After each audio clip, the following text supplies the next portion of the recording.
Welcome to Interesting World Documentaries, Electric Cars, the Early Years.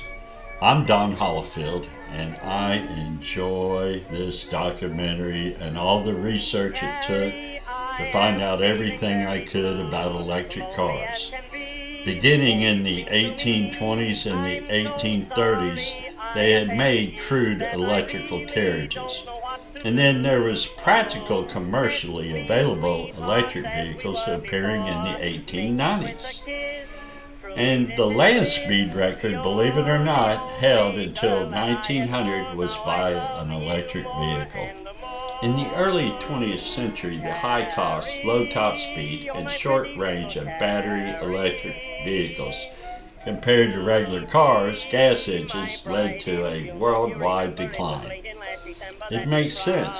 We hadn't got batteries to the point they needed to be.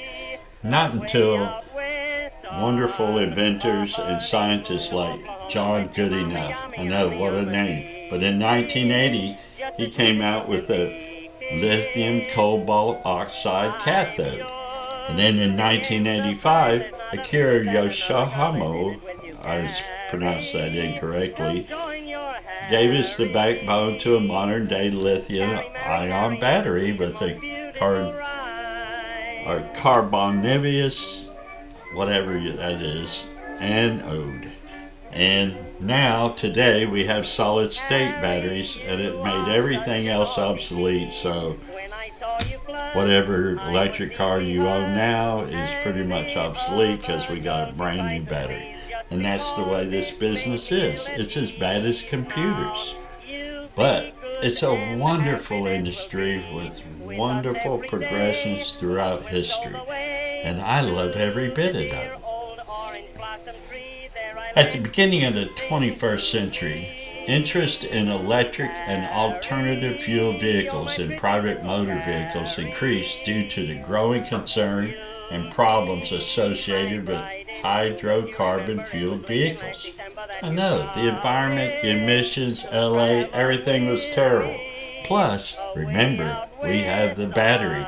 But can you convince anybody? No, they don't care. They love cars. Since 2010, combined sales of all electric cars and utility vans achieved 1 million units delivered globally in September of 2016, 4.8 million electric cars in use at the end of 2019, and cumulative sales of light-duty plug-in electric cars reached 10 million unit milestone by the end of 2020. Wow, that's amazing. Designs of electric motors by individuals such as Benjamin Franklin led to the idea of electric vehicles. The invention of the first model electric vehicles is attributed to various people.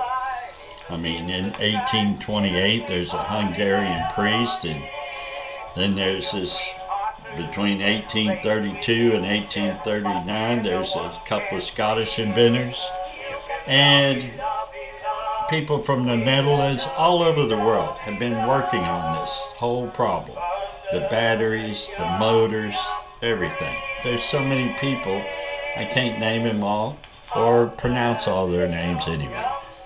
And then there's electric locomotives. They had a big impact on everything. In 1839, Vermont blacksmith Thomas Davenport built a similar contraption which operated on a short circular electrified track. The first known electric locomotive was built in 1837 in Scotland by chemist Robert Davison. Okay. It was powered by galvanic cells, their batteries.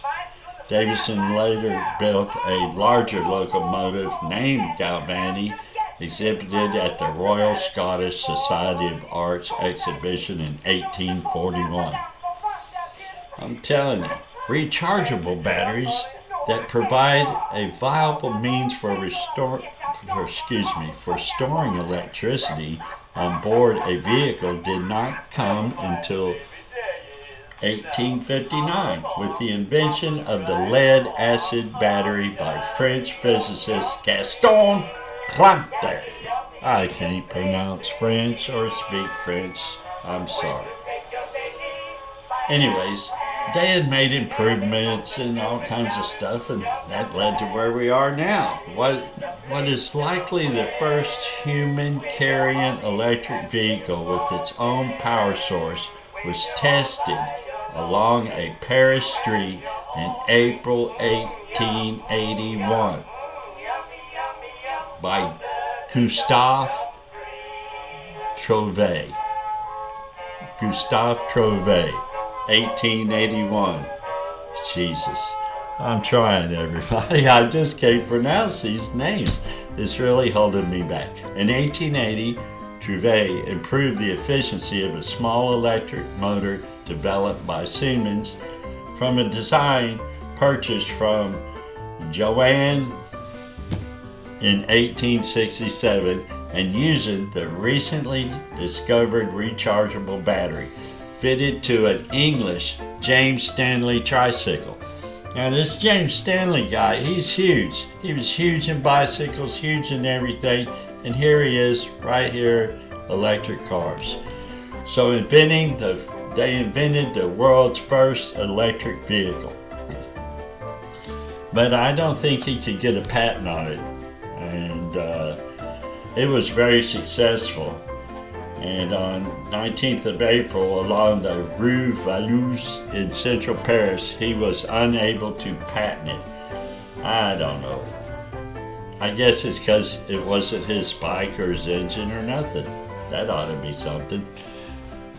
English inventor Thomas Parker, who was responsible for innovations such as electrifying the London Underground, overhead tramways in Liverpool and Birmingham, and the smokeless fuel coal light, built his first electric car in 1884, although the only documentation is a photograph from 1895.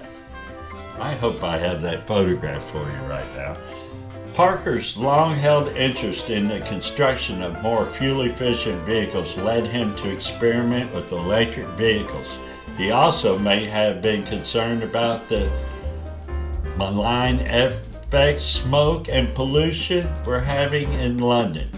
Production of the car was in the hands of the Ewell Parker Company, established in 1882 for the construction and sale of electric trams. The company merged with other rivals in 1888 to form the Electric Construction Company. Wow, that sounds cool. This company had a virtual monopoly on the British electric car market in the 1890s.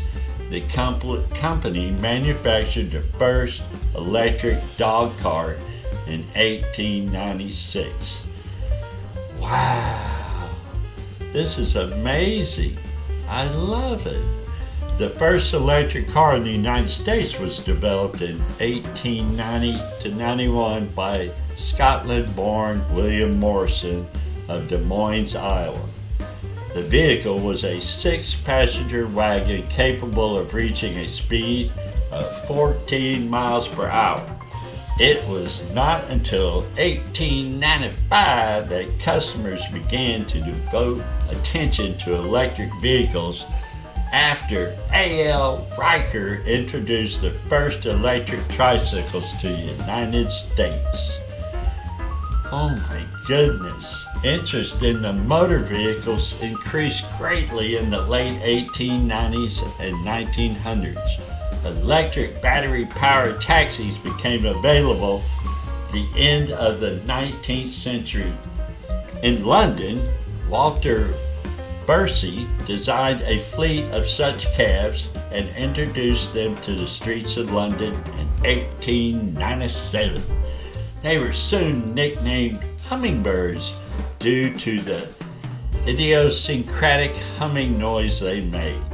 In the same year, in New York City, the Samuels Electric Carriage and Wagon Company began running 12 electric Hansom cabs.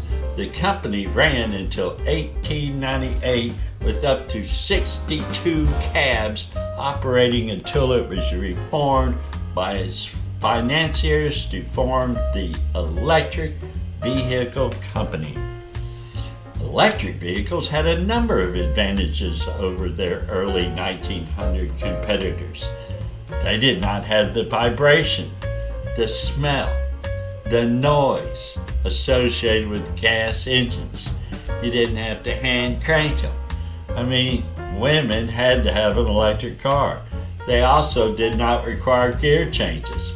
I mean, we need automatic, right? While steam-powered cars also had no gear shifting, they suffered from long startup times and up to 45 minutes on a cold morning. The cars were also preferred because they did not require a manual effort to start, as did gasoline cars, which featured a hand crank to start the engine. Electric cars found popularity among well-heeled customers who used them as city cars, but their limited range proved to be even less of a disadvantage. Yeah, and I'm telling you, everybody had them. I mean, even the executives at the gasoline automotive companies, the men who were actually on the board, who owned them, their wives also wanted electric cars, and they bought them for them. Yeah, they bought them, competitors' electric cars, because these women wasn't going to drive none of their husbands' cars. No, nobody. I mean, Henry Ford, none of those guys. Their wives said, to hell with that. I think his wife's name was Clara. I think I got some pictures of her cars. But acceptance of the electric cars was initially hampered by a lack of power infrastructure. In the United States, by the turn of the century, 40% of automobiles were powered by steam, 38% by electricity, and 22% by petrol. That's very interesting. In 1910s, the Standard Electric used Westinghouse electric motors and claimed to have a range of 110 miles on a charge. It was operated by a tiller from a left-hand side. The controller had 6 forward speeds and had a top speed of 20 miles per hour. The Model M was a closed model coupe or open runabout and priced from $1,785 to $1,900. That was in 1910. Wow, the Beardsley Electric Company, found in Los Angeles in 1913, produced 661 electric cars between 1914 and 17. Typically, cruising range was 70 miles. One model, the Light Town car, in 1916 was priced at $1,285, equivalent to $35,000 in 2023. Yeah! Power, that's what we need. And general vehicles. To overcome the limited operating range of electric vehicles, the lack of recharging infrastructure, and exchangeable battery service was first proposed as early as 1896. There you go. Exchangeable battery service in 1896. It sounds like a killer idea. You just pull and swap them out. Sounds simple, don't it? The concept was first put into practice by Hartford Electric Light Company through the GVCO battery service and was initially available for electric trucks. The vehicle owner purchased the vehicle from General Vehicle Company, a subsidiary of General Electric Company, without a battery, and the electricity was purchased from Hartford Electric through an exchangeable battery. The owner paid a variable per mile charge and a monthly service fee to cover the maintenance and storage of the truck. Both vehicles and batteries were modified to facilitate a fast battery exchange. The service was provided between 1910 and 1924. During that period, covered more than 6 million miles. Beginning in 1917, a similar successful service was operated in Chicago for owners of the Milburn Wagon Company cars who also could buy the vehicles without the batteries. In New York City, in the pre-World War I era, 10 electric vehicle companies banded together to form the New York Electric Vehicle Association. The association included manufacturers and dealers, among them General Motors Truck Division and the aforementioned General Vehicle Division of General Electric, which claimed to have almost 2,000 operating vehicles in the metropolitan region. When operating their flagship department store, Lord & Taylor boasted of its electric vehicle fleet numbering 38 trucks. Wow! And they had a conveyor system to efficiently load and unload goods. That's amazing. I also think it's very interesting that Clara Ford drove Detroit electric cars. Why?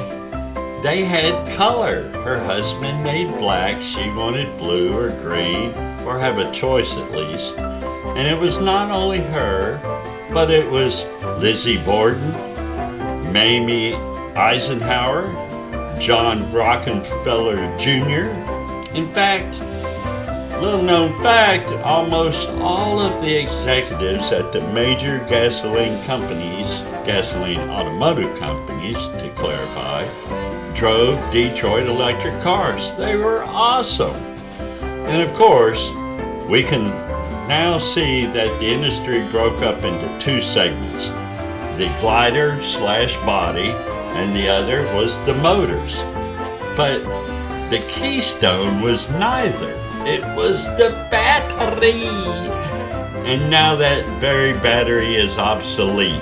Oh yeah, we look back at the 47 TAMA from Japan, or the 53 Deutsche postal car, or the 59 Kilowatt, or the 99 GM EV1, or 2008 Tesla Roadster with the Lotus glider, or the 2000 Nissan Leaf. But what's the future? Next on Interesting World Documentaries.